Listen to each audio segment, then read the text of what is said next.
Les négociations avancent. Israël et le Hamas s'entendent pour parler, en vue d'une trêve et de la libération d'otages dans les deux camps. Le secrétaire d'État américain Anthony Blinken doit à nouveau se rendre au Moyen-Orient, dans le cadre des efforts pour parvenir à un cessez-le-feu dans la bande de Gaza. Selon Matthew Miller, le porte-parole du département d'État, Blinken aura des entretiens avec les dirigeants saoudiens à Jeddah mercredi, avant de se rendre au Caire, jeudi pour des discussions avec les plus hautes autorités égyptiennes.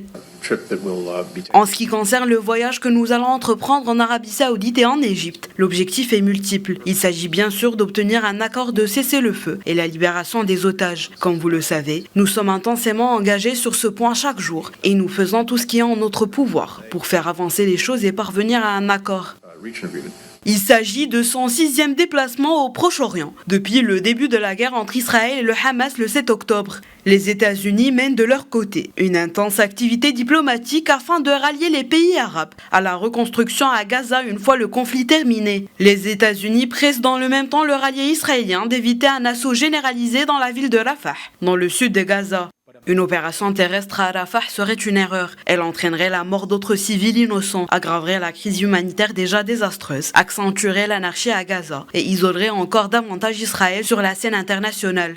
Le chef des services de renseignement israéliens, le premier ministre du Qatar et des responsables égyptiens devaient se rencontrer lundi à Doha pour parler d'un éventuel accord de trêve à Gaza. Selon le site américain Axios, des discussions positives ont bien eu lieu et les négociateurs israéliens vont rester à Doha pour continuer les pourparlers détaillés avec les médiateurs qataris et égyptiens. Oussama Hamdan, l'un des responsables du Hamas, a à son tour déclaré ce lundi, je cite, « Nous avons accepté qu'il y ait un retrait partiel de la bande de Gaza avant tout échange. Et après la première étape, un retrait total. Durant la première étape, il y aura un arrêt total des opérations militaires. » Fin de citation.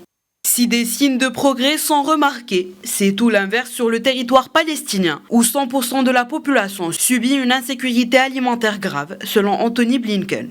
Le chef de la diplomatie européenne, José Borrell, a lui dénoncé ce lundi que la bande de Gaza est désormais un cimetière à ciel ouvert, après avoir été une prison à ciel ouvert.